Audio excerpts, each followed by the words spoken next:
Hey guys, Mr. T here. Just a quick video. This one's a little different. You could call it one of my epic rant videos, and that's fine. The reason why I'm doing this is because I'm a little afraid that these last 3 or 4 Fridays that you've had to work straight on your DI are being wasted a little bit, because I've only got maths to check from a couple of people in the class. Like full maths to check of what you should have been able to do. So can you please note that you started your DI in week 3, we're in week 6 now, and every Friday I didn't teach anything, okay? I didn't teach anything on the Fridays. I gave you time to work on your shares DI. Today will be slightly different because we lost a double lesson yesterday to sports day. But what I want to show you today is what I'm actually asking you to do. During the lessons, I'm supposed to give you the impression that the maths that you're doing, takes work. It's quite difficult, okay? You need to put some effort in. It's not actually that hard, mate. It's not that hard, all right? I'm just going to show you how you can finish this DI in like maybe 10 minutes or so, all right? Based on the teaching that's been provided. You just have to get the work done, okay? What I see from young people these days is you tend to have the device open with your homework in front of you, but that's not doing your homework, mate. That's looking at it. Doing your homework is actually doing it, okay? So let's have a look. Let's be real. This is one of the greatest attributes that I have, is to be real with you people, okay? So the first thing that you would want to put into your spreadsheet is the buying shares. You can see this is the lesson recording of that very day that I taught buying shares. So you'll have a buying shares section to your DI. You'll want a column for companies. You want a column for the number of shares. Why? Because you're told that you need the number of shares here. You need the price. Why? Because you're told that. That'll give you the consideration. Because everyone was told to use self-wealth, you don't need to choose the brokerage. The brokerage is chosen for you. It's $9.50 for everyone. No thinking required for that, okay? And then GST is 10% in Australia, so equals 0.1 times by this number here. And I can drag that down with the black square because it's the same both, okay? And then we've got the 3 elements: consideration, brokerage, GST. I haven't worked out consideration, so I go equals number of shares times by the price, whatever they are. And I'll drag that down. And then the total cost of buying is going to be equal to the consideration plus the brokerage plus the GST. Now I'm going to be smart. Not going to be smart by dragging that cell into the other cell. I'm going to be smart and indicate to myself, right in this spreadsheet, that anything in yellow is me putting numbers in that I had to research. Where am I going to research that from? Yahoo Finance. Right? So that is literally my buying shares section done. Why is there 3? Because you're doing 2 portfolios of 3 companies, okay? I can just copy and paste this for the second company, right? I'll show you a way of dealing with 2 portfolios later. Some of you have done something different, that's fine. But this is an example, okay? Why is this useful? I've set this up because if I go here, so I've copied and pasted it down there. Selling, what's the only difference with selling? Here, consideration minus brokerage minus GST. So I can change this label to selling shares. It's already in bold. The cool thing with this is I don't get to decide the number of shares to sell anymore. Why? Because it's determined by this. So I go equals. I'm going to sell exactly the number of shares I bought in the first place. You don't need to type it in and make a mistake. Why do I need the price to be determined? Because the selling price is going to be different to the buying price. What's the only other thing I need to change? I need to change the total. It's going to be subtractions this time. Subtract, subtract, subtract, all the way down, done. That's selling. Selling's done. Okay, I just need to research the numbers. What's next? Break-even price. So, as taught here, you've got a flat fee because you're using self-wealth. So break-even price, company. What are the things that I need to know To calculate the break-even price, I need the buying price, the number of shares, and the flat fee. So number of shares, price, brokerage. The brokerage is all $9.50. Copy that down. The number of shares will be whatever is in company 1, whatever was in company 2, whatever was in company 3, and the price is also going to be whatever was in company 1, whatever was in company 2, whatever was in company 3. So the break-even price and its flat fee brokerage is equal to brackets. I'll be safe and I'll go 2.2 times by the flat fee brokerage in brackets itself, and then I'm dividing that by the number of shares, which is going to go there, and then end the first set of brackets, and then I'm going to add the buying price. Okay, why is it freaking out? Because I'm dividing by 0. But if I don't know, $25, it's not freaking out anymore. Okay, that's the break-even price done. What was next? Capital gains. We have all the numbers that we need to find the capital gains. Company.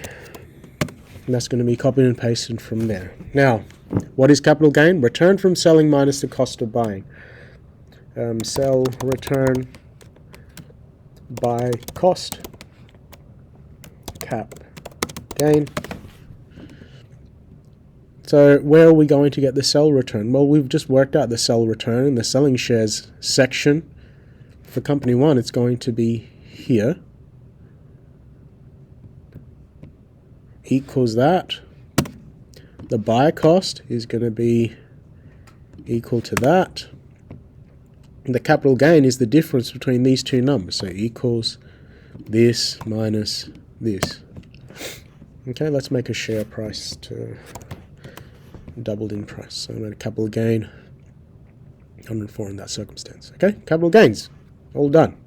Well, not yet, because I need to scroll it down. Does that go G11? G11, yes. Buy cost, G4. So the next one, when I drag it down, it should be G5, yep. Cap gain, B22 takes C22. It should just B23, C23, B24, C24. That's going to work. Capital gains, done. Capital gains, sorted. Capital gains tax. You could do all of it in this one line, which is what I would suggest. So let's do that. Taxable cap gain.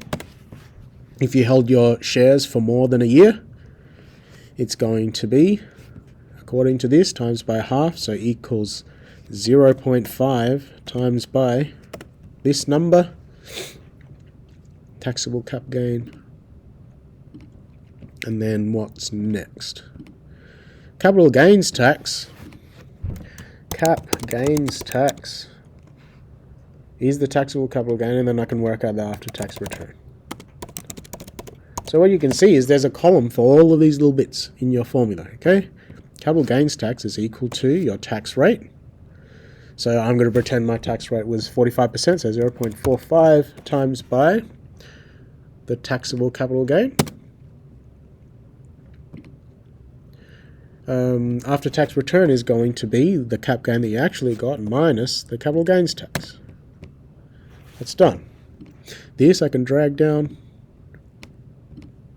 D23, D24, just checking that the spreadsheet's all working. This I should be able to drag down 23, 24. My tax rate doesn't change for some reason across companies, so it's allowed to remain at 0.45. D22, F22, D23, F23, D24, F24. I'm just checking that it's the capital gain, D24, take away the capital gains tax. That's all going to work for capital gains. Next, dividends paid. Dividends So once again, you've got 3 companies. Now, the trick with this dividends is you need the number of shares, and they pay out multiple dividends per year. So div 1 and then div paid 1. We need to work out multiple dividends paid per year. So I can I won't copy and paste it, I'll just type it out. Div 2, div paid 2, div 3, div paid 3, div 4, div paid 4, total div paid. So the number of shares remains the same. It's going to be equal to this. Why did I add equals this number here, and I can scroll it down and just check that it actually scrolled down. B4, B5, B6, B4, B5, B6. Yep, it's going to work.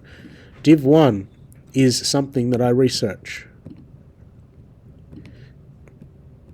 on Yahoo Finance. Div 2, again, something I research. Div 3, something that I research. Div 4, something that I research. How do I work out the divs paid? Well, it was taught here. Number of shares times by the par value. So, no, not par value. That's the preference shareholders. Number of shares times by the dividend per share. What you're finding on Yahoo Finance is the dividend per share. So it's going to be equal to the number of shares times by this. Dividend paid 2 is equal to the number of shares times by this one. This is going to be the number of shares. Mouse is acting up. Equals number of shares times by this number, and this is going to be equal to number of shares times by this number in the yellow here. And then the total dividend paid is going to be the addition of all of these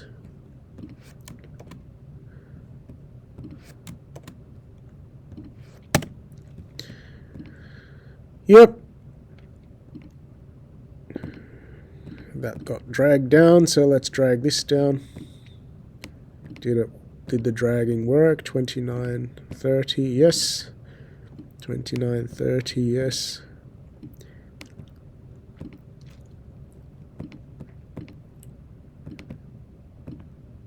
Total div paid is the addition of all of those, drag them down. Done. That's dividends done. Dividends paid.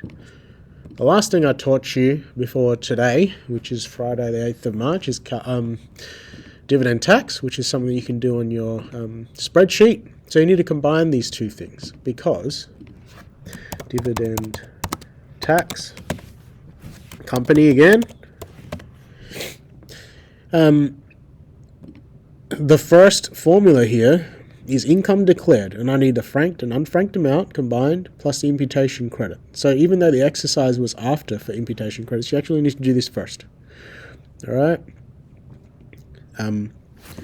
So you'll want franking percent.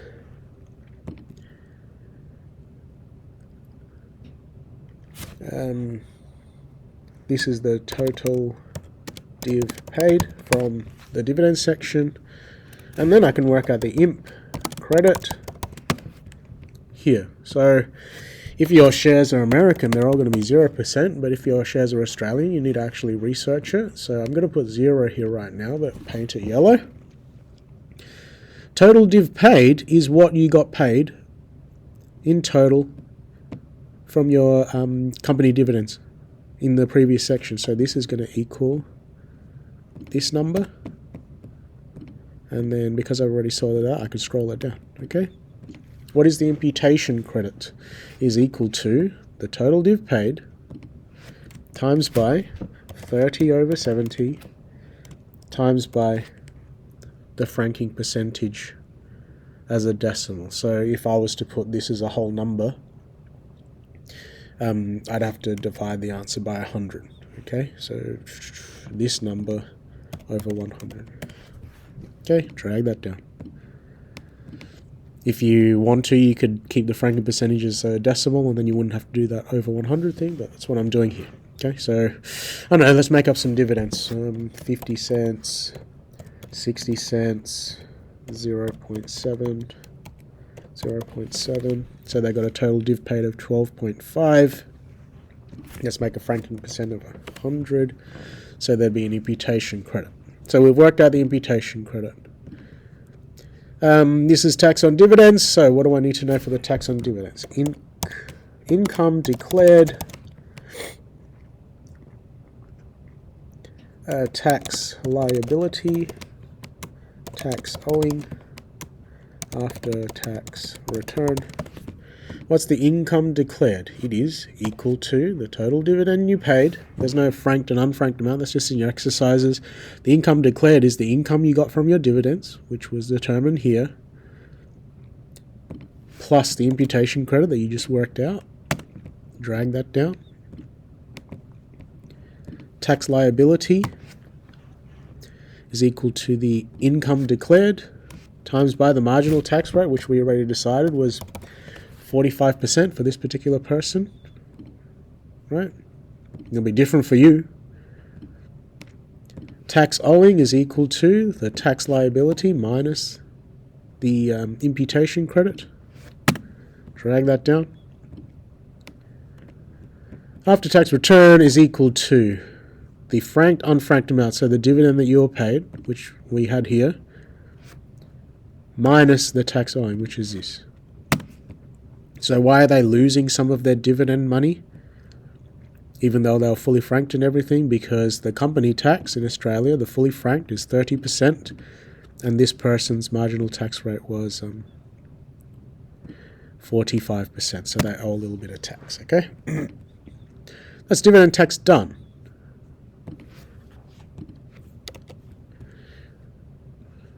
The last thing that you can do on your spreadsheet is what I'm going to teach today, which is share indices. Okay, so share index, company, you need the number of shares,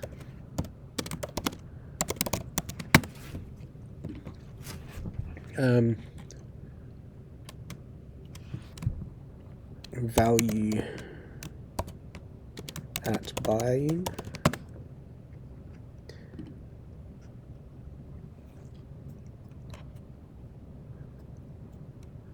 value at selling. So the number of shares is, once again, what we'll do, we'll make it more significant, a bit bigger. Price at buy, value at buy, price at sell, value at sell. So what the share index is doing is just working out what the value of your shares were worth when you bought them and when you sold them, ignoring brokerage and GST. That'll be taught in the lesson today anyway. Number of shares is predetermined when I do my buying and selling.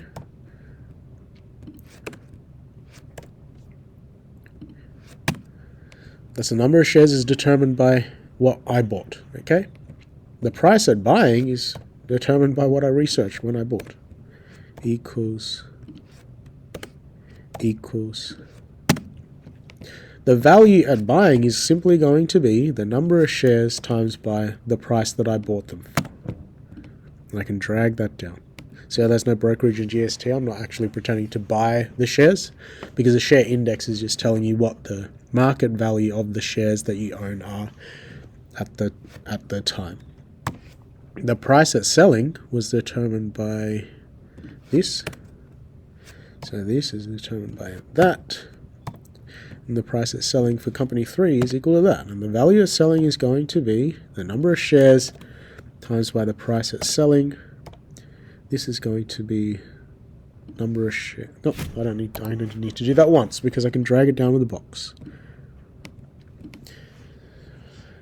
And so the only thing I need to add here is AMV at buying is equal to the total of this plus this plus this, and the AMV at selling is equal to this plus this plus this.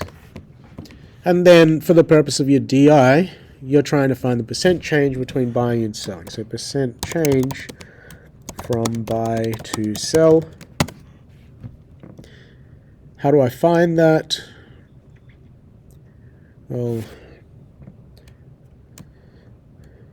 difference in AMV, that is going to be equal to the selling number minus the buying AMV, and the percent change is equal to the difference over the original times by 100%.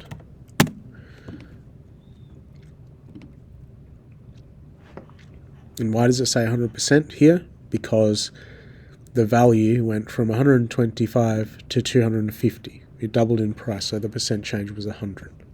If I made the prices slightly different, like 33.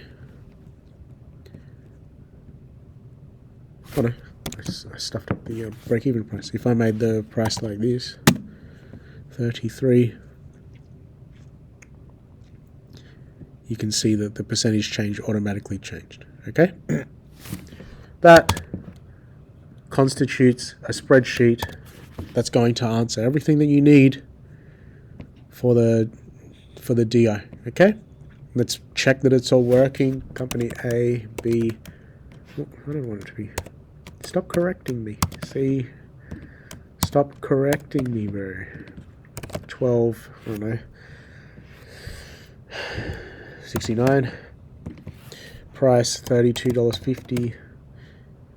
$15.90. Is it working out the totals? Let's pretend that we made money on company A, B, and C. I can just copy and paste that, yes?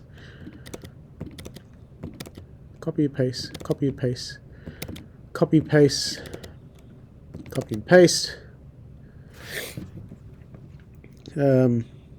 So for less, they only sold it for 30. Let's pretend that. And then this one, let's say they killed it, and it rose to 50.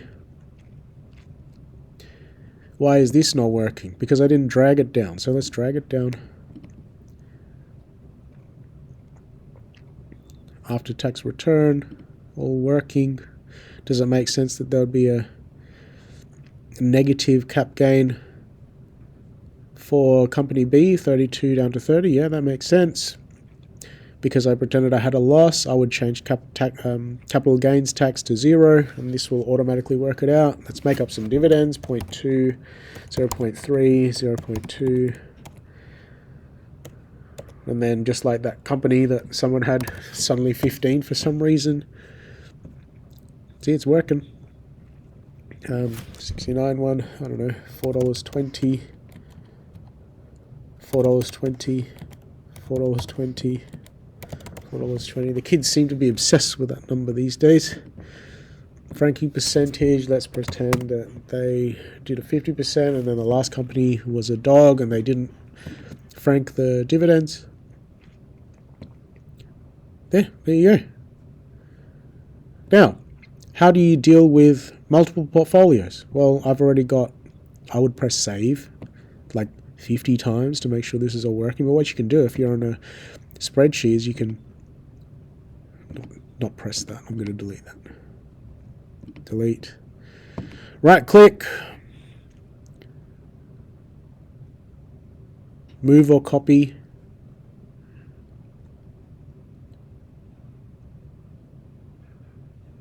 Create a copy. So this could be portfolio 2. So I can rename it. P2. I can rename this to P1. And so now you have a spreadsheet set up for portfolio 1, spreadsheet set up for portfolio 2. Right? And I just need to research those numbers. And yeah, at max, researching those numbers should probably take you about half an hour, okay? So hopefully this video is a little bit of a wake-up call for some people. It's just to explain why I'm not going to have any mercy with the due dates here. I already gave you a free 2-week extension. This is what I've asked you to do, and I've shown you how to do it. The YouTube doesn't lie, okay? Please get some work done over the long weekend. Alright, cheers.